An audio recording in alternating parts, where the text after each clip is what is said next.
Estamos, então, novamente voltando a um assunto que é tratado muito por nós no direito do trabalho, que é a responsabilidade subsidiária da administração pública pelas dívidas trabalhistas. Então, é um assunto que nos interessa deveras, com a ampliação da terceirização na iniciativa privada e no público, né?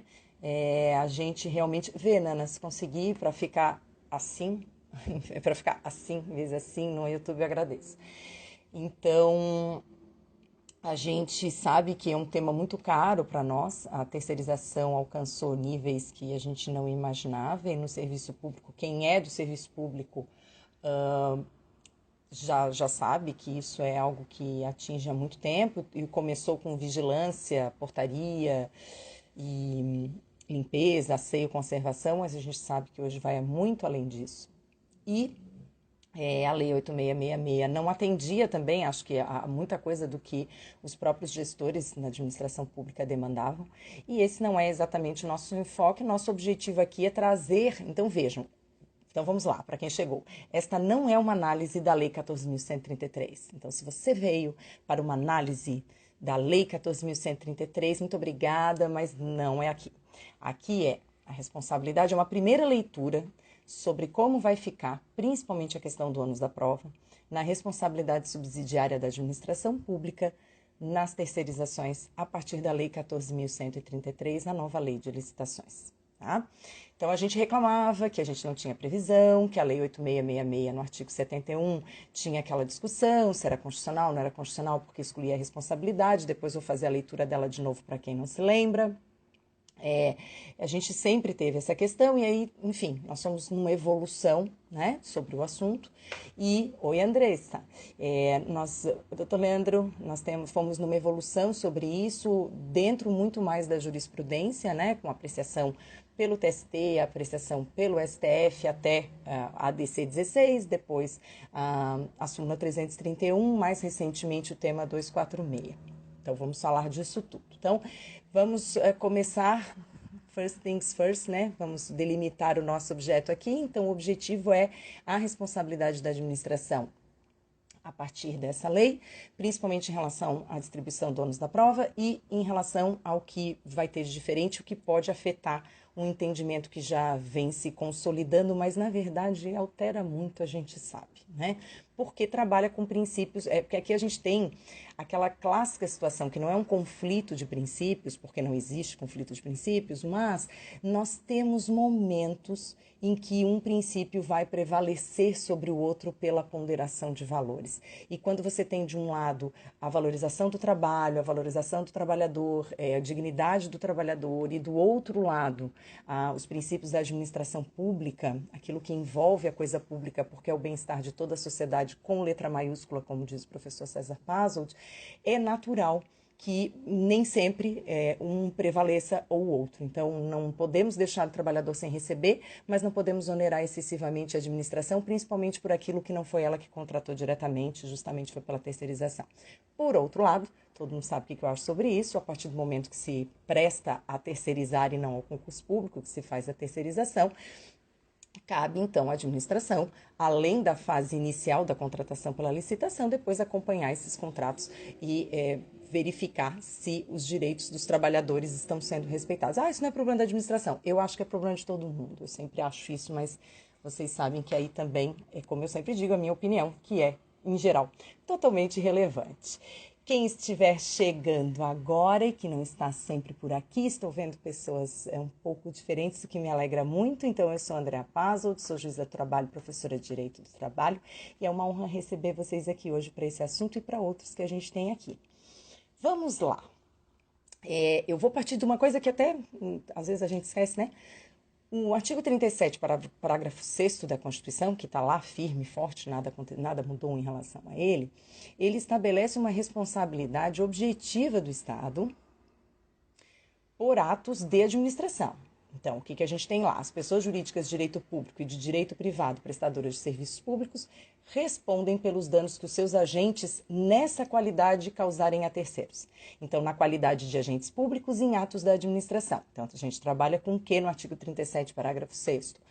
com a teoria do risco administrativo. Não é risco integral, não é risco da atividade. É risco administrativo, então é só para os atos administrativos. E por que isso é importante mencionar?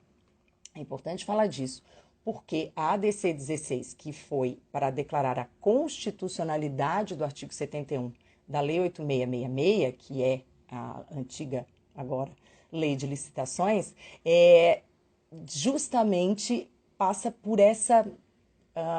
o que permeia é exatamente essa discussão, porque dava a entender o artigo 71 que a gente poderia estar falando do mesmo, quando se pleiteava a inconstitucionalidade do artigo 71, alguns entendiam que era para seguirmos a linha de que então a responsabilidade também na terceirização seria na modalidade objetiva pela teoria do risco administrativo. E aí o artigo então seria inconstitucional. O artigo, para lembrar, ele diz o seguinte: oi, Érica, boa noite. A inadimplência, o contratado é responsável pelos encargos trabalhistas, previdenciários, fiscais e comerciais resultantes da execução do contrato, todo mundo conhece isso aqui. A inadimplência do contratado com referência aos encargos trabalhistas, fiscais e comerciais não transfere à administração pública a responsabilidade por seu pagamento.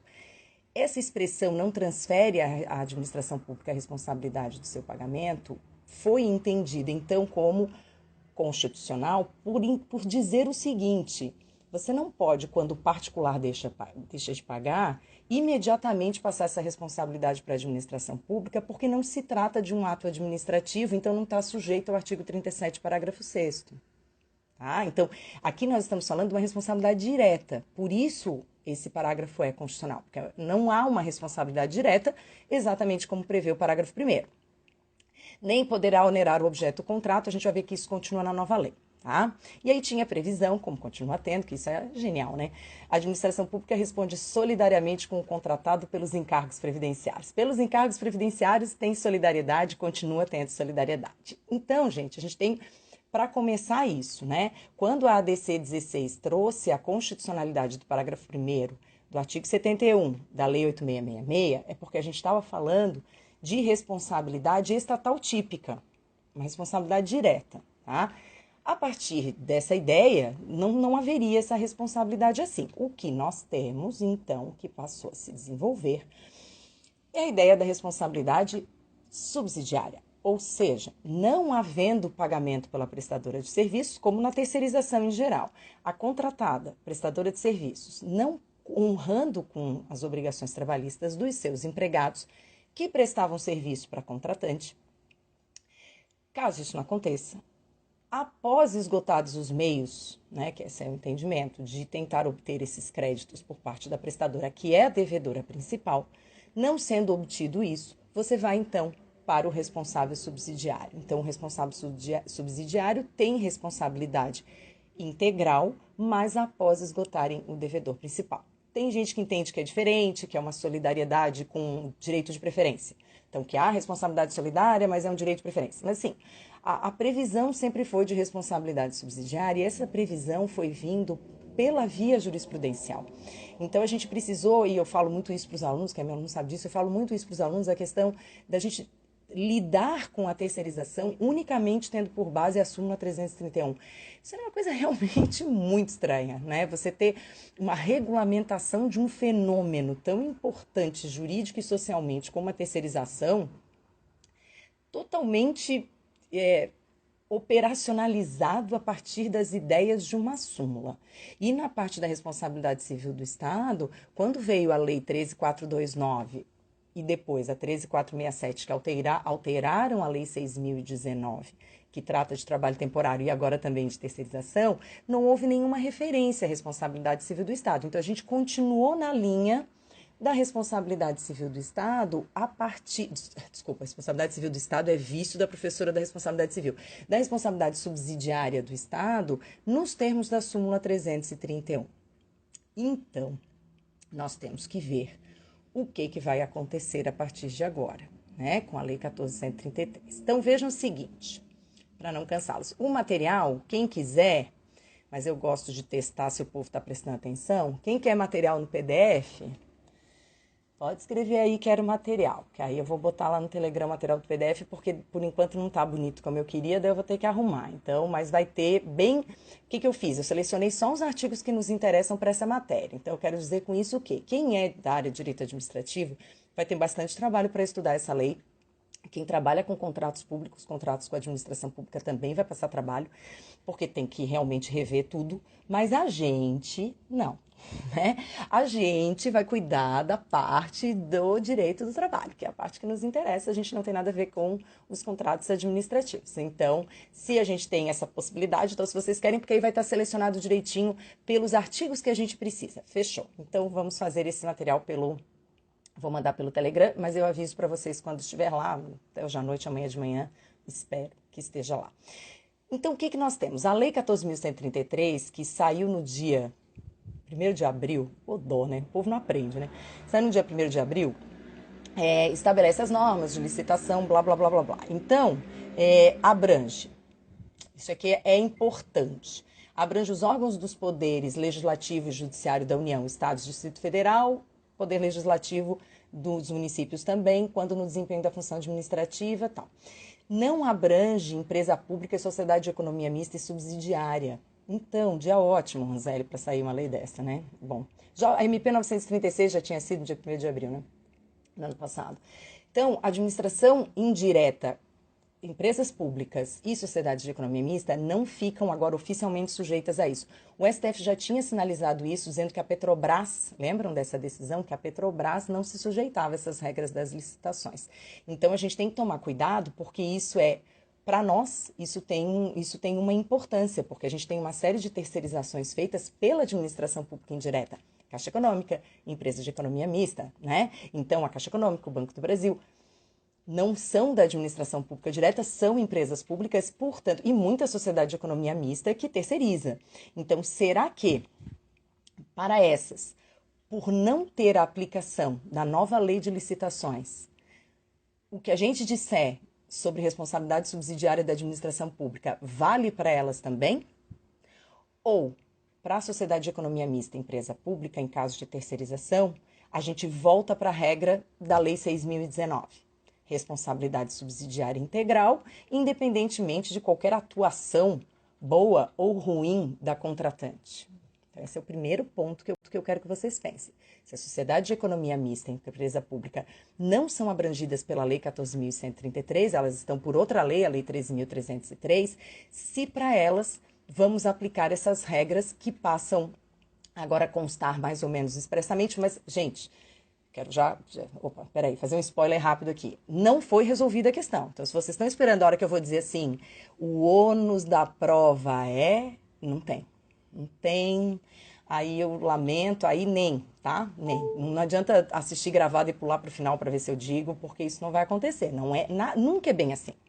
E é por isso que o direito é lindo, vocês sabem, né? Porque aí a gente pode continuar conversando sobre esse assunto. Mas a questão aqui é essa. Se a sociedade de economia mista é empresa pública, então essa é a primeira questão, vai ficar sujeita àquilo tudo que a gente estuda em relação à subsidiariedade da administração pública. Primeiro ponto. Agora o segundo.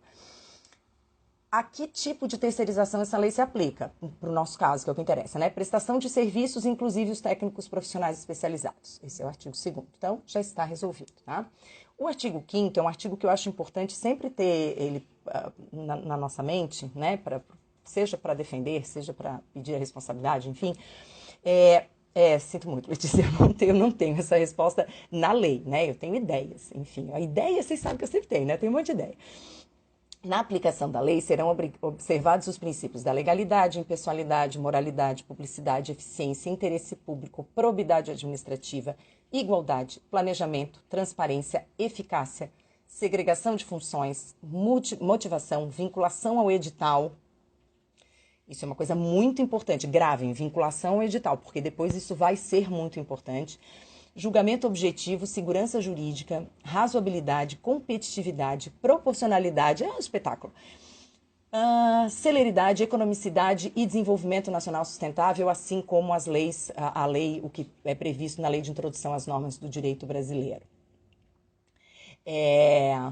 Então pronto, Baiano, pode ir embora. Já respondeu? Ué, filho. Não precisa nem da lei, parece meu marido. Meu marido falou, não sei por que vai fazer live, isso aí todo mundo já sabe, não mudou nada, vai ficar tudo igual. Então é isso, gente. Tchau, tudo de bom. Né? Assim, é isso. Você já está com essa opinião formada. Tomara que o TRT combine isso com você. E o STF também. Uhum. Então, eu vou dizer o que tem na lei assim mesmo, para ver se é isso que, se a gente volta para essa conclusão, tá? O artigo 120 da lei diz o seguinte: o contratado será responsável pelos danos causados diretamente à administração ou a terceiros e em razão da execução do contrato, e não excluirá nem reduzirá essa responsabilidade à fiscalização ou acompanhamento pelo contratante. Então, o prestador de serviços, como contratado que é, sempre responde pelos danos causados. Vamos lembrar, antes de ler o artigo 121, que é o que faz diferença, tá? Isso, fiscalizar não é a mesma coisa que interferir e, inclusive, Roseli, não pode interferir, só pode fiscalizar, não pode interferir. Essa ingerência, inclusive, contraria os princípios, inclusive regras específicas agora da Lei 14.133, tá? Então, oi, Joana, bem-vinda. A súmula 331 tem, né, gente? Vamos ver. Tem no inciso 5º que os entes da administração pública direta e indireta respondem subsidiariamente nas condições do inciso 4º, caso evidenciada a sua conduta culposa no cumprimento das obrigações da Lei 8.666, não em relação à contratação, porque se foi por licitação, ok, então não é culpa em eligendo, mas sim em relação ao acompanhamento depois da execução do contrato, que é a culpa em vigilando, né? Especialmente na fiscalização do cumprimento das obrigações contratuais e legais da prestadora de serviço como empregadora. Isso já tinha faz tempo, né? O que veio depois e que se confirmou a partir da tese fixada no tema 246 do STF? Isso vai estar no material. Quem já está acostumado a estudar isso, sabe isso tudo decor de cabeça, não estou contando novidade, tá? Então vocês já sabem que tem a súmula 331, sabem que tem o tema 246, mas eu vou colocar no material do PDF porque o ideal aqui era uma aula mesmo para a gente ir projetando, né? Mas por isso que eu ia fazer no YouTube direto, que aí lá eu podia projetar. Mas ficamos assim mesmo, a próxima vai ficar com formato de aula, tá? Demissão ilegal, a responsabilidade não assume, Roseli.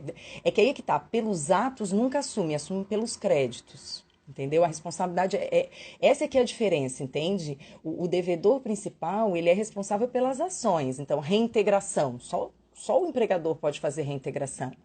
Agora, o crédito resultante dessas violações é que depois entra no valor total, porque isso também não tem referência na lei. Então, a súmula 331 sempre foi clara em relação a isso, e a lei 6.019 também, no sentido de que a responsabilidade subsidiária é pela integralidade dos créditos, integralidade das verbas do trabalhador.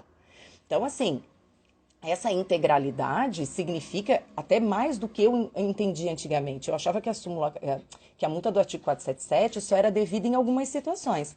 Eu entendia que se o tomador, antigo tomador, hoje contratante, desse causa à rescisão, ele é que rescindisse o contrato, ele devia a multa do 477, mas caso contrário ele não devia. Tinha a multa, o FGTS, que era obrigação personalíssima antigamente. Hoje em dia não tem mais nada disso. Então, na terceirização da iniciativa privada, a subsidiariedade independe de qualquer culpa da contratante, de fiscalização. Não adianta ela provar. Isso é muito comum nas ações, né? A contratante diz que ela estava lá, olhando.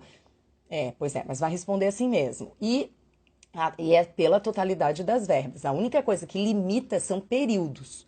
Então, se a contratante ficou por um período que não pega o período final de rescisão, ela não vai ser responsável subsidiariamente pelo período da rescisão, mas isso vocês também já sabem. Então, pela súmula 331, nós temos aí o finalzinho que veio depois, veio em 2011. Eu às vezes falo, eu estava vendo assim, isso aí é recente, 2011, tem 10 anos que veio essa alteração.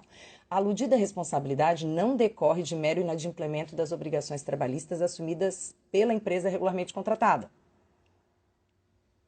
Isso é culpa em vigilando, né? Então, assim, ela não decorre do mero inadimplemento. Então, diferente da responsabilidade subsidiária da terceirização privada, puramente particular, entre particulares, que decorre do mero inadimplemento da contratada, aqui não decorre do mero inadimplemento da contratada. porque a gente está tratando da necessidade da fiscalização por parte da administração pública ou da ausência dela, então, como um requisito para essa responsabilidade. Isso é importante porque, assim, a gente fala, a escolha licitatória, ela revela a melhor proposta lá atrás, mas ela não garante depois a execução do contrato adequada. Daí, então, junto com essa súmula 331 alterada, nós temos o tema 246 do STF, né, que ficou com a seguinte tese fixada na relatoria do ministro Fux, porque a ministra Rosa Weber, que era relatora, ficou vencida. Quem puder, até falei ontem isso para os alunos, quem puder, quem tiver a oportunidade de ler o voto da ministra Rosa Weber neste processo que resultou no tema 246, se digitar tema 246, aparece o recurso extraordinário que deu origem, o leading case, tá? Se tiverem oportunidade, o voto é incrível, não para concordar ou discordar, mas ele traça um histórico a respeito da terceirização no país e no mundo que é sensacional. Então, vale muito a pena, é incrível. E ela também traz os entendimentos do STF ao longo do tempo sobre terceirização. Então, quem for escrever sobre isso de uma forma mais profunda, vale muito a pena ler esse voto dela. Como ficou o tema? O inadimplemento dos encargos trabalhistas dos empregados do contratado não transfere automaticamente ao poder público contratante a responsabilidade pelo seu pagamento, seja em caráter solidário ou subsidiário, nos termos do artigo 71, parágrafo 1º da Lei 8666. Deu uma maior confusão, vieram embargos declaratórios por causa dessa parte do caráter solidário, e aí, nessa ocasião, nos embargos declaratórios também queriam que houvesse uma manifestação sobre o ônus da prova. Então, como não vem diretamente... não é uma transferência automática. Tem que provar a ausência de fiscalização por parte do poder público, né? Quem tem que fazer essa prova da ausência de fiscalização ou da fiscalização pelo poder público, né? Queriam que isso ficasse resolvido no tema 246, isso não ficou resolvido, alguns ministros queriam que isso já constasse, mas não fazia parte nem do objeto, não fazia muito sentido. Por causa disso, nós vamos ver depois uma decisão do TST, porque aí o TST ficou se brigando, porque então é o TST que vai definir, ou enfim, é a Justiça do Trabalho que vai definir de quem é o ônus da prova, já que o STF não abordou a matéria. O que eu devo dizer que eu acho que naquele primeiro momento fazia bastante sentido, pelo menos para mim, porque eu não acho que ônus da prova é matéria constitucional. Nunca imaginei que distribuição do ônus da prova fosse matéria constitucional. Mas, enfim, e aí nós tivemos, então, com esse entendimento aqui, nós não resolvemos tudo. Ficou resolvido que a administração pública só responde subsidiariamente em caso de culpa, invigilando, ou seja, culpa na fiscalização dos contratos. Porque isso significa que ela permitiu, de alguma forma, que os direitos trabalhistas fossem violados ou não respeitados pelo prestador de serviços, que era o empregador. E aí, paramos aí, num primeiro momento, né? Mas não paramos porque, mais uma vez, o STF entendeu agora que, como aquilo ficou mal resolvido, de vamos falar do ônus da prova ou não, isso voltou a ser assunto recentemente, tá? Vamos ver como é que esse tema vai ser resolvido, esse assunto, com base, então, no novo artigo 121 da Lei 14.133. Somente o contratado será responsável pelos encargos trabalhistas, previdenciários, fiscais e comerciais resultantes da execução do contrato. A inadimplência do contratado em relação aos encargos trabalhistas, fiscais e comerciais não transferirá à administração a responsabilidade pelo seu pagamento e não poderá onerar o objeto do contrato. É exatamente a mesma coisa que estava na 71, parágrafo 1º da Lei 8666. Então, esse parágrafo ficou igual. A novidade está no parágrafo 2º, que é esse que nós temos que atentar. Exclusivamente nas contratações de serviços contínuos com regime de dedicação exclusiva de mão de obra, a administração responderá solidariamente pelos encargos previdenciários e subsidiariamente pelos encargos trabalhistas. Então, essa é a primeira parte. Então, não é em qualquer contratação que vai haver responsabilidade subsidiária. A responsabilidade subsidiária virá nos contratos de terceirização para serviços, que a prestação seja de serviços contínuos com regime de dedicação exclusiva de mão de obra. Essa é a previsão. Então, gente, até parei. Então, mais um silêncio de impacto, tá? Então, a primeira parte do parágrafo 2º já limita a responsabilidade subsidiária a um tipo de contratação: serviços contínuos com regime de dedicação exclusiva de mão de obra. Então, temos que descobrir quem são eles, né? E ainda, e aí vem o requisito. Então, a primeira parte do artigo é em que tipo de terceirização pode haver responsabilidade subsidiária. Então, vejam, gente, a gente tem essa previsão já para exclusivamente. Claro, claro, é o direito brasileiro, nós, né, temos muitas coisas a discutir, então, acho possível, inclusive provável, que alguma entidade resolva discutir a constitucionalidade desse parágrafo 2º, como foi questionada a constitucionalidade do parágrafo 1º do artigo 71 da Lei 8666. Então, essa questão do tipo de contrato e dessa expressão exclusivamente, a gente sabe que sempre dá aquele... Tá, mas exclusivamente? Só nessa situação? Então, é possível que se discuta, mas o parágrafo começa com exclusivamente.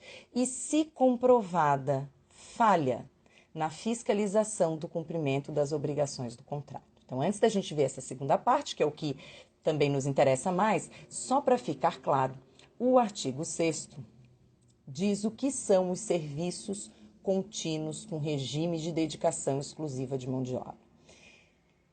Por que eu acho importante a gente falar sobre isso? Porque a gente vai ter novas situações, né? E aí, o que nós teremos? A nossa primeira tendência, a tendência trabalhista, o normal é esse, sabe? A gente dizer, não, mas assim não dá, isso é inconstitucional, não pode limitar só esse tipo de contratação.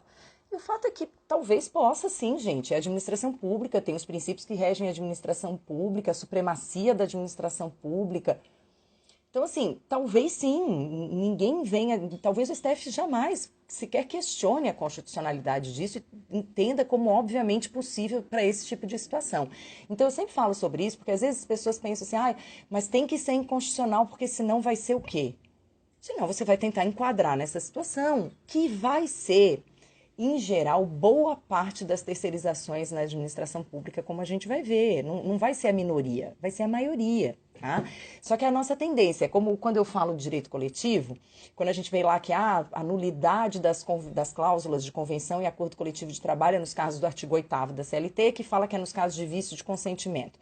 É inconstitucional. Não é inconstitucional. A questão é, você vai ter que estudar vícios de consentimento e vai ter que procurar esses vícios de consentimento para pleitear nulidade de cláusula de convenção e acordo coletivo. Então, o que vai acontecer é que a gente vai ter que verificar outras coisas, né? Então, vamos partir para isso.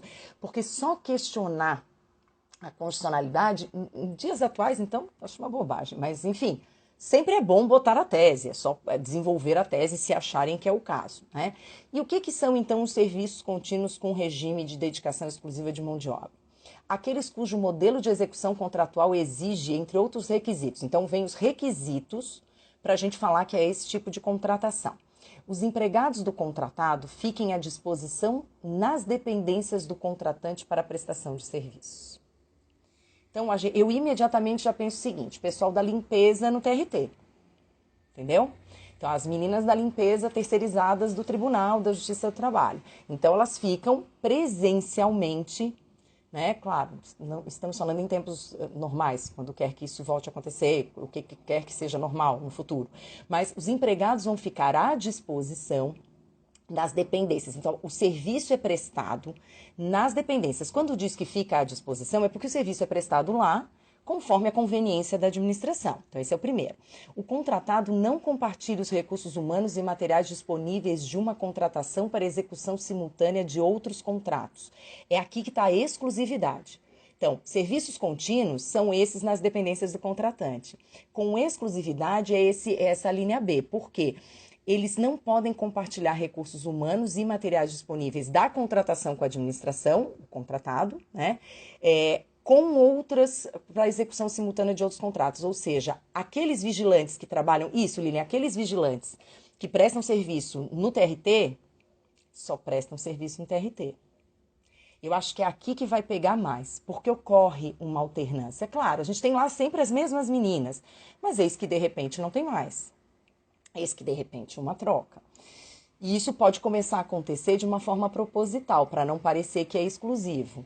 Eu acho que o contrato já vai conter que existe essa exclusividade, porque interessa para a administração pública essa exclusividade para a garantia da melhor prestação de serviços, tá? Então, não pode para várias execuções simultâneas.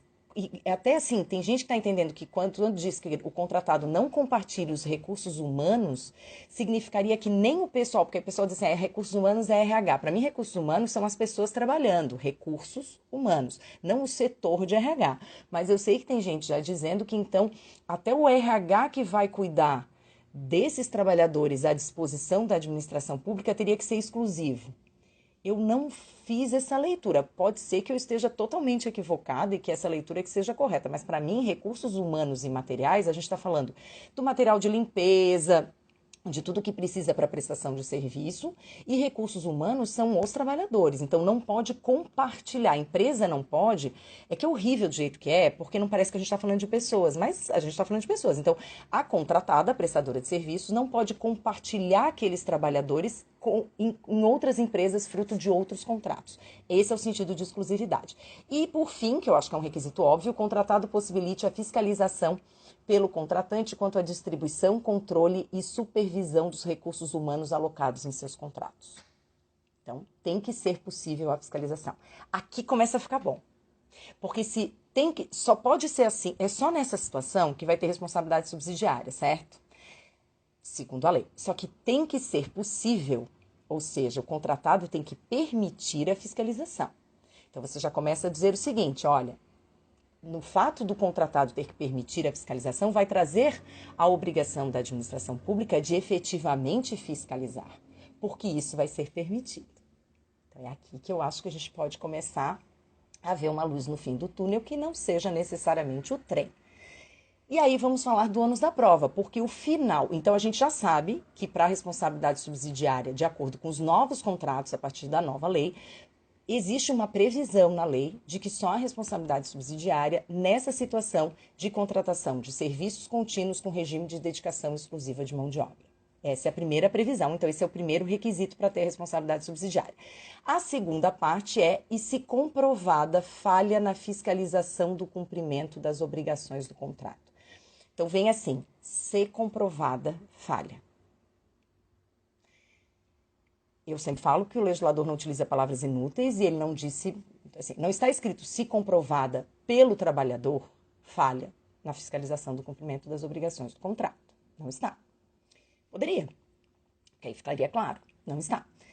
Por outro lado, quando você diz que a prova que tem que ser feita, então, desde que comprovada, né, ser comprovada, então, se a prova que tem que ser feita é da falha, e não da fiscalização. Então, não é para ser comprovada a fiscalização, de acordo com esse artigo, é para ser comprovada a falha, que pode ser chamando a administração a aprovar a fiscalização e ela não comprovar. Ela não comprovar a fiscalização é falha na fiscalização. Como ônus da prova, nada resolvido. Tudo combinado, nada resolvido, que é comprovada a falha na fiscalização. Então, nós temos que comprovar a falha. A falha vai ser a culpa. Negligência, né? Falta de atenção. E aí nós vamos ver o que é. O que caracteriza essa não... O que seria a fiscalização, tá? Isso tem na lei também. O que é a fiscalização tem na lei, tá? Então, na distribuição do ônus da prova, ou a gente vai agora pelas regras normais de distribuição do ônus da prova, ou a gente vai trabalhar com o que a Cris sabe, que é isso que nós estamos falando há vários meses, há muito tempo a gente fala sobre isso, a distribuição dinâmica do ônus da prova a partir da teoria da aptidão da prova. A prova cabe a quem tem mais condições de apresentar essa prova.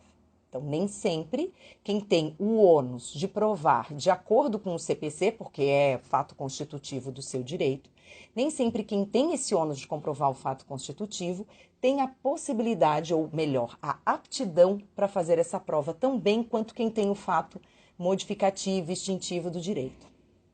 E a gente percebe isso principalmente quando a gente está falando de prova documental. Quem é que tem a prova documental? Com certeza é o empregador, e nem tudo é cópia para o trabalhador, por exemplo. Então, a gente tem diversas situações em que, por essa distribuição dinâmica do ônus da prova, eu vou dizer que, embora normalmente fosse ônus do trabalhador, porque é fato constitutivo, quem está mais apto a produzir essa prova é o empregador e, portanto, é ele que vai produzir essa prova.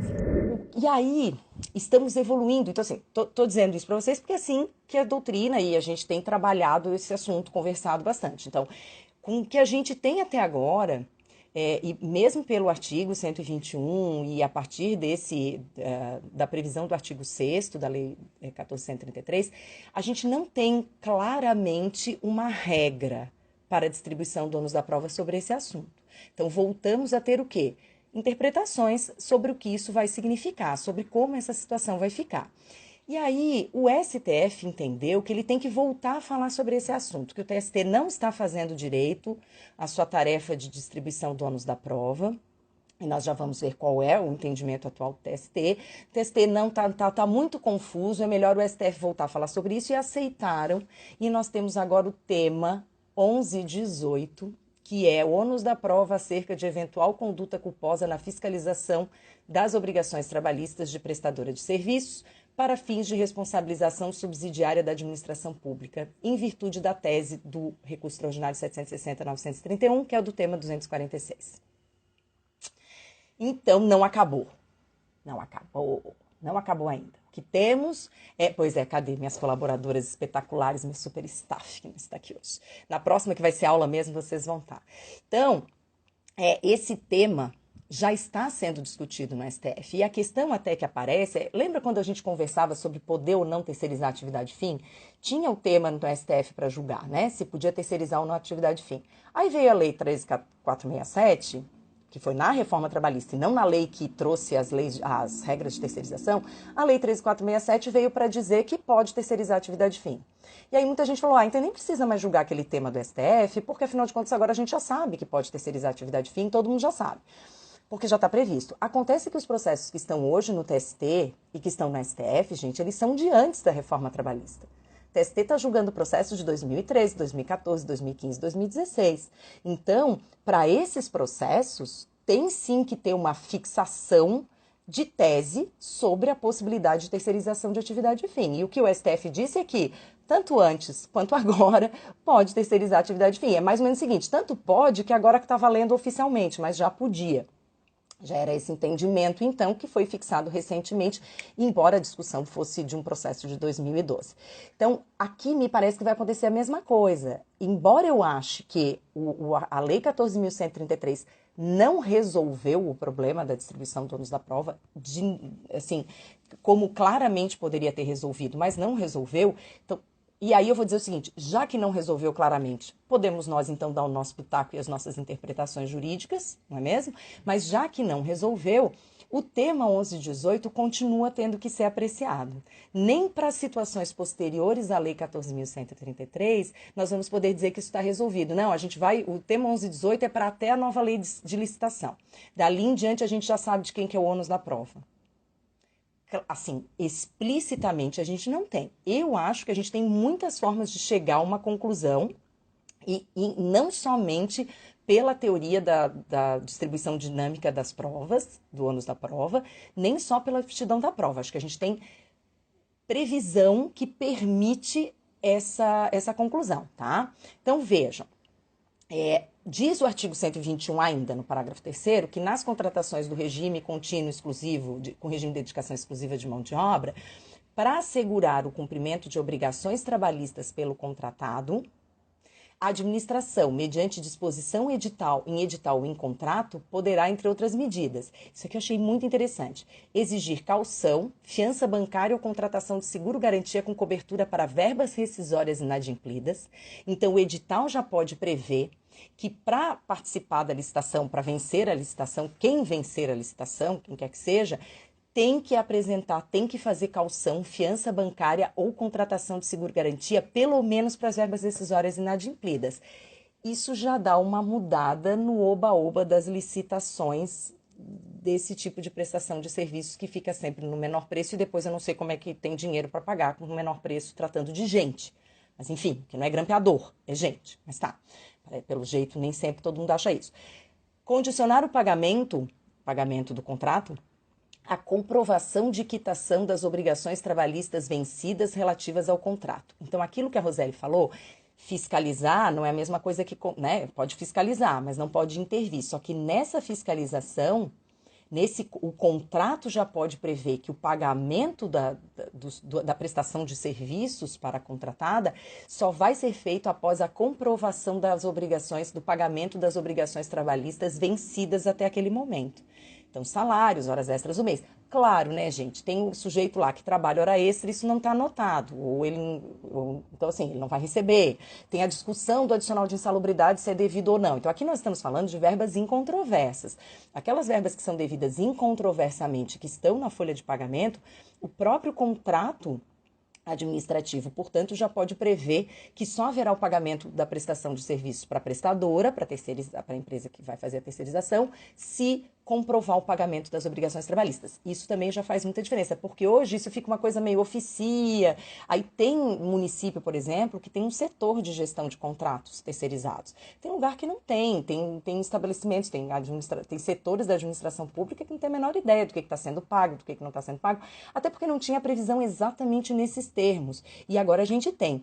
E ainda uma previsão de efetuar o depósito de valores em conta vinculada. Então, hoje uma medida que acontece fica com previsão oficial, ou seja, se a administração pública está desconfiada que a contratada não está fazendo os pagamentos direitinho, que tem alguma coisa estranha, que pode ter alguma coisa errada, em vez de pagar para a contratada, ela faz o pagamento numa conta vinculada. Depois isso para nós é muito bom, porque o dinheiro está lá na conta vinculada, né? Não foi para a mão do prestador. E em caso de inadimplemento, efetuar diretamente o pagamento das verbas trabalhistas. Então, a administração oficialmente, gente, eu sei de muita gente que faz isso, tá? A administração pública pode, percebendo o inadimplemento, porque a contratada não comprovou, pagar diretamente as verbas trabalhistas para os trabalhadores, e aí isso vai ser deduzido do pagamento devido no contrato. E estabelecer que os valores destinados a férias, 13º, ausências legais e verbas rescisórias dos empregados do contratado que participarem do serviço serão pagas pelo contratante ao contratado na ocorrência do fato gerador. Então não faz parte, não existe ali a previsão, eu não vou provisionar 13º, todo mês pagar um 12avos para provisionar o 13º. 13º é devido, vai ser em novembro que vai pagar, em setembro que vai pagar a primeira parcela, julho, vai dar a definir. Às vezes a convenção coletiva já prevê, né? Tem que pagar a primeira parcela em julho, então em julho vai ser entregue o valor relativo ao 13º. As férias, enquanto não mandar o documento de aviso de férias, para que é assinado pelo trabalhador, que implique no pagamento antecipado das férias, não vai haver o pagamento. Então, o fato gerador é que vai trazer a obrigação do pagamento pela administração, que eu também acho uma coisa muito importante, porque hoje o que acontece? A administração pública provisiona, né? Eles provisionam, pagam um monte de dinheiro, quando a pessoa vai tirar férias, não tem o dinheiro para as férias. Mas a contratada já recebeu. Isso realmente acontece, né, gente? Aquela história do quem paga mal paga duas vezes, a administração pública, vez ou outra, paga para o trabalhador algo cuja quantia ela já pagou para a prestadora de serviço. Só que o trabalhador não recebeu, e aí ele não tem nada a ver com isso, o risco da atividade não é com ele. Mas ainda assim, se você pensar, é um pagamento em dobro. Isso acontece em qualquer terceirização. Quanto condomínio já pagou para a prestadora e depois tem que pagar de novo para o trabalhador porque a prestadora desapareceu. E até isso fica como uma ideia, porque não tem por que não fazer isso em contratos de terceirização da iniciativa privada. Eu não vejo nenhum tipo de proibição, nenhum tipo de vedação. Se for aberta a tal da conta vinculada para esses pagamentos, aí tem uma coisa importante aqui. Os valores são impenhoráveis, então a gente não pode chegar lá e simplesmente sequestrar, entendeu? Isso vai ter que exigir todo o processo para chegar na fase da responsabilização. Então, por enquanto, o que temos? Temos a responsabilidade exclusivamente para esses contratos que tratam da prestação de serviços contínuos em regime de exclusividade. Temos que isso vai acontecer comprovada a falha na fiscalização da administração pública. Mas temos aqui possibilidades já de melhorar essa escolha e o contrato, já desde o começo. Não esperar ficar horrível.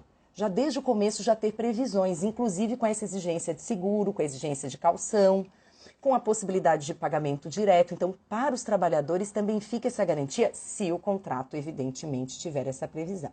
E aí, por fim, porque eu não pretendo ficar aqui muito tempo mesmo com vocês, porque são reflexões iniciais e eu sou assim, né?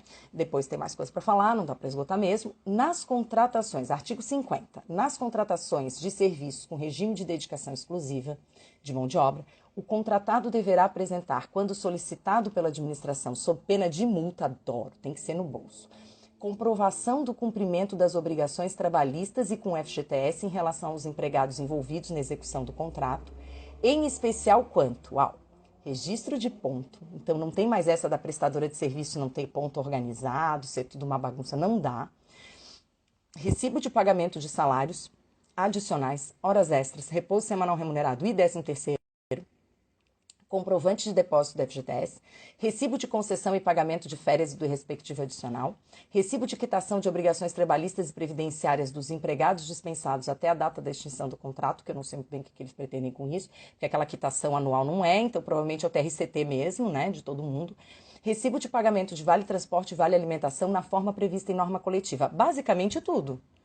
Basicamente tem que comprovar sempre que exigido, sempre que a administração achar que deve, porque assim, deverá apresentar quando solicitado pela administração. Então isso aqui é discricionário. Quando a administração pública quiser fazer uma incerta e pedir esses documentos, a prestadora tem que apresentar sob pena de multa. Isso significa o seguinte, para mim e para o Rafael Miziara, que eu li junto e estava falando sobre isso e até ia perguntar para ele se ele mantinha esse entendimento. Então, gente, o que que parece? O que que a gente pode interpretar daqui? Se a gente tem, Bea, se a gente tem aqui uma obrigação, a Bea, gente, minha amiga desde 1985, ai, daqui para a vida, olha só. Se eu tenho uma previsão legal de que haverá a necessidade, então tem que comprovar a falha na fiscalização. E eu tenho um artigo que diz como é essa fiscalização, disso eu não posso concluir que a administração tem perfeita aptidão para provar que fiscalizou? É assim a linha do Rafael Miziara e a minha também. E Miziara we trust. Porque eu já tinha pensado nisso, eu falei, agora eu vou ler ele para ver se é isso aí. Então, se a gente pensar que a mesma lei que diz que tem que ser comprovada a falha na fiscalização, diz como a administração vai fiscalizar, o que parece para vocês? Para mim, pelo menos por enquanto, parece que a própria lei está dando mecanismos para que o trabalhador depois possa dizer, ei, administração, venha cá e prove a fiscalização para mim, para eu decidir, inclusive, se eu vou entrar com ação ou não. Se eu vou pedir a responsabilidade subsidiária ou não, que essa é a parte final que eu quero falar para vocês, antes de encerrar. Então, gente, o que nós temos? O artigo 121, com a previsão que exige, então, nesse tipo de serviço, para ter a responsabilidade subsidiária e na comprovação da falha. Nós temos o artigo que prevê algumas garantias para ter o pagamento e não precisar da responsabilidade subsidiária lá no fim da condenação, já consegui isso durante a contratualidade, que vamos combinar que é muito melhor. E nós temos o artigo 50 que prevê que a administração pode... Assim, esse negócio de pode, né, gente? Assim, quando a administração pede, não é pode, é dever, né? É sempre poder dever na administração pública. Então, a administração pública pode exigir essa comprovação. Na verdade, até não está previsto bem assim. Está dito que se a administração solicitar, acho tão simpático isso, porque para mim era requisitar, gente. Vamos combinar. Solicitação é uma coisa que eu faço e outra pessoa pode dizer não vai dar. Né? Solicitei, não deu. Aqui não, para mim é requisição, vai requerer por ofício que apresente, entendeu?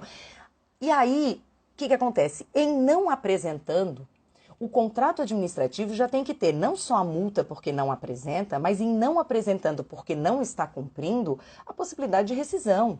Em vez de ficar, porque o nosso problema é esse, é que dá tudo errado, a contratada não está mais pagando, mas o contrato continua. Aí as pessoas são mandadas embora sem receber nenhum real, mas o contrato está lá, meio que ativo, assim. E agora tem a previsão que se ocorrer a rescisão, tem a contratada que mostrar o pagamento desse TRCT para ela ser ressarcida, não, para ela receber pela prestação de serviços. Entendem? Então a gente tem diversos mecanismos até para a própria administração, porque antes era aquela coisa, nossa, mas a administração vai ficar exigindo isso tudo. Sim, gente, vai, terceirização é isso, se não quer, faz concurso público. E aí todo mundo vai ser concursado e vai ser gerido pelo setor responsável dentro do seu órgão. A partir do momento que resolve terceirizar, tem que parar de achar quem faz terceirização, bom, vocês sabem que eu acho terceirização para muitas situações, não para tudo, mas na hora que se decide terceirizar, tem que parar essa ideia de que quando eu terceirizo é que eu estou transformando aquilo numa coisa que não é mais problema meu. Eu entreguei o problema, eu apliquei a técnica maravilhosa de Frozen, let it go. Na hora que eu terceirizo, let it go, porque nada mais é comigo. Não é. A responsabilidade persiste porque a prestação de serviços, quem vai aproveitar a força de trabalho do trabalhador é o contratante. É o contratante. O trabalhador já vai entregar a força de trabalho. Isso depois tem que ser pago porque isso não volta mais para ele. Então é claro que o normal é que alguém tenha que pagar por isso. Não tem como estar certo o trabalhador não receber por uma engronha entre a administração pública contratante e contratado. Isso nunca devia ser problema dele porque ele é o terceiro. Ele é o terceiro, gente. O princípio da relatividade dos contratos, as engronhas dos dois não deveriam dar para eles a ideia de que não precisa pagar. Isso, Fábio, terceirizar, inclusive, o problema. Quer terceirizar tudo, quer fazer tudo na técnica let it go. Então, assim, não dá. A terceirização, ela se presta para que você não precise gerenciar, ser o gestor dessa prestação de serviços. Mas isso não significa que aquilo não tenha mais nada a ver com você. E agora nós temos uma previsão expressa na lei de licitações para que a administração pública também faça isso. Então, com isso por fim, o que eu quero dizer para vocês? Ora, depois tem aqui umas vedações, mas isso depois vocês recebem no material, porque a gente não precisa falar sobre isso. Nós podemos sim dizer que... terceirizar o Butantan, socorro. Tem gente que acha uma ótima ideia, eu sei, se o Thiago ainda está aí, ele acha que, assim, quem defende Estado mínimo, tudo deve ser terceirizado. Só que, e aí que tá, se for terceirizado nesses termos do artigo 121 com essas garantias do artigo 50 e do artigo 133, então vamos embora. Agora, se não vai ser bem assim... Aí a gente tem que rever, porque depois que entrega a prestação de trabalho, não tem como fazer que não seja pagar essas pessoas. E aí o que a gente tem então? Depois a gente tem a previsão aqui, que é uma coisa bem importante para dizer para vocês, é que os contratos que já estão em andamento continuam regidos pela Lei 8666, ato jurídico perfeito, tá? Aí tem uma previsão de que a lei não tem vacatio legis, então ela entra em vigor imediatamente, mas não é em relação a tudo, tá, gente? A revogação da maior parte dos dispositivos é em 2 anos da publicação, então ela não tem a vacatio diretamente, mas ela tem uma vacatio legis para alguns artigos de 2 anos, inclusive o artigo 71, por exemplo. Então, por enquanto, só os novos contratos é que vão ter essa aplicação. O que eu acho é que a gente pode utilizar esses artigos para mostrar como é possível fazer a fiscalização por parte da administração pública. E aí, para quem já me perguntou, isso é muito importante para eu falar, sobre então como que eu vou fazer, como que eu vou saber, gente, eu tenho 2 saídas para vocês. A primeira é a produção antecipada de prova. Eu hoje em dia, se eu fosse fazer, se eu, advogada, como advogada, se eu fosse advogada e fizesse uma ação pretendendo a responsabilidade subsidiária da administração pública, não precisa. Eu certamente faria uma produção antecipada de prova antes para que apresentasse a documentação do contrato, para ver o que tem no contrato, porque às vezes não encontra no portal da transparência, não encontra em lugar nenhum, e principalmente para verificar a fiscalização em relação a todo mundo. Não quer fazer PAP, tem medo que dê problema, que o juiz não dê, que a administração embace, que diga que não cabe para a administração pública a produção antecipada de prova, não sei porquê, mas vai que, né? A LGPD garante que o trabalhador pode exigir não só do seu patrão, mas de quem também trate os seus dados, e a tomadora, a contratante, também trata os seus dados. Por quê? Porque está dito aqui, gente, que a administração pública tem acesso ao demonstrativo de pagamento, ao contra-cheque, a tudo. Então, quer ter certeza, usa a LGPD. Pode fazer o PAP com fundamento na LGPD ou fazer uma notificação extrajudicial com base na LGPD, exigindo, aí sim, os documentos relativos a você. Então, assim, o que a administração pública fez para fiscalizar o contrato em relação a você? Porque aí você não pode pedir de outras pessoas porque você não tem acesso aos dados, né? Você não pode ter acesso a esses outros dados, tá? Sim, exatamente, PAP é tudo na vida. Agora, você não precisa, se você tiver possibilidade, achar que é o caso de pedir só do que é seu, tipo, eles não me pagaram horas extras, ou eles me pagaram as horas extras, tem lá e eles me devem e tal. Se for para ser uma coisa mais geral, tem que ser um PAP mesmo. Se for exclusivamente dos seus documentos, da fiscalização dos seus documentos em relação ao FGTS, por exemplo, porque aí a administração pública, o que ela vai apresentar? O que interessa não é que ela vá apresentar o seu recolhimento do FGTS. O que interessa é que ela apresente que ela, porque é assim que ela vai se safar da responsabilidade, que ela solicitou à contratada os comprovantes de recolhimento do FGTS. E aí a resposta da contratada. Se ela não tem essa solicitação de apresentação dos seus documentos, é porque sim, ela falhou na fiscalização. Entende? E aí, toda a discussão do ônus da prova perde o sentido, porque quando você entrar com a ação, você tem a prova. Você nem precisa falar de aptidão da prova e de distribuição dinâmica do ônus da prova, porque você tem a prova, porque você fez o PAP antes ou você utilizou o LGPD antes. E aí, nem precisa entrar nessa história, porque essa história, gente, do ônus da prova, da culpa da administração, ela vai levar um bom tempo para ser resolvida. Inclusive porque não foi absolutamente resolvida, só estou dando ideias. Só que na hora que a gente tem essa previsão na lei, a gente já sabe o que a gente pode pedir para a administração juntar. Com certeza o contrato, mas não só o contrato. Todos os ofícios e notificações que tenham por função fiscalização do contrato nos termos tais. E pode pedir tudo o que quiser para mostrar. Então, assim, se eu não estou recebendo o FGTS e vocês estão dizendo que não estão sabendo, isso é falha na fiscalização. Então, você tem um mecanismo dentro do PAP de exigir a apresentação desses documentos, que não são os documentos, de novo, não são os documentos do teu recolhimento do FGTS. Isso você já tem, você já sabe. São os documentos relativos à administração pública ter cobrado do seu empregador o recolhimento do FGTS. Ter cobrado do seu empregador a comprovação do pagamento das rescisórias. Se a administração não tiver os documentos para comprovar que ela fez isso, que ela cobrou e que ela fiscalizou, você já tem isso para apresentar. E aí, claro, é uma discussão se ela pode apresentar depois, eu acho deslealdade processual, mas eu sei que tem gente que admite, só que aí naquele momento você tem isso. E aí você pode investir ainda assim na aptidão da prova, dizer que pediu e que não foi juntado nada, que se for juntado não é para considerar, mas se for, tá vendo como o ônus é da administração? Eu não posso acreditar que dentro da administração pública se vai fazer uma traquinagem dessa de deixar, assim, ter toda a documentação que prova a fiscalização ou que prova que não fez essa fiscalização ou que oficiou, ninguém respondeu e ficou por isso mesmo e não apresentar. Porque isso vai até para o Tribunal de Contas e traz responsabilidade pessoal ao gestor da coisa pública, tá? E aí eu vou botar no material para vocês também, então, a decisão do TST, que embasa hoje todas as decisões das turmas, tá? Exatamente, que fez o contrato conforme os termos da prova, é isso mesmo. É uma decisão de embargos em recursos de revista da SDI e do TST, do ministro Cláudio Brandão, e a partir dessa decisão, as turmas tiveram que, meio que foram se adaptando, tiveram não, né? Mas foram se adequando a essa decisão, mesmo turmas que entendiam em sentido contrário, e é uma decisão super legal que ele diz que já que o STF deixou por conta da trabalhista, naturalmente a prova é da administração, que é quem tem a aptidão da prova. Então, assim, é do poder público tomador dos serviços o ônus de demonstrar que fiscalizou de forma adequada o contrato de prestação de serviços. Então, assim, ele meio que resolveu a questão. Essa decisão é a mais importante, porque qualquer pesquisa que vocês fizerem no TST das turmas, hoje vai citar essa decisão. Então, o bom mesmo é já ter essa decisão. Em resumo, nas ações agora que tratam dessa matéria, tem que falar da questão do ônus da prova e tem que falar da prova ter sido feita.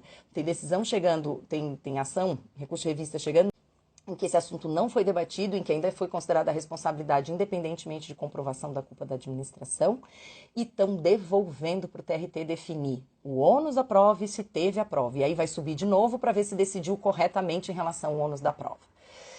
Então é puxado, né, gente? É puxado. Então, era isso. Falei muito mais do que eu gostaria, do que eu pretendia, tá? Vai ficar gravada? Fiquem aqui comigo. Drops Direito do Trabalho, teremos novos cursos em breve, não vou chamar ainda, estou criando uma comunidade, em breve vocês vão saber, para a gente ter um contato maior e uma profundidade maior nos assuntos, porque aqui essa interação não é possível de aprofundar o conhecimento. Estarão todos convidados oportunamente para fazer parte e ter acesso a um conteúdo que aí realmente é exclusivo como conteúdo de sala de aula, de verdade, que é uma coisa que eu quero fazer há muito tempo, e também um novo curso de responsabilidade civil, mas eu nem falei ainda porque isso é mais para frente, não adianta eu falar agora. Então, muito obrigada a todos que estiveram aqui. Quem gostou, passa adiante. Obrigada, Fábio. Obrigada, Rafael. Rafael, eu sei que ele estava ali querendo assistir. Eu espero que eu tenha te atendido, porque você tinha falado, você tinha comentado no Instagram. Obrigada, tá? Obrigada, gente. Até a próxima. Essa foi para a gente tratar desse assunto.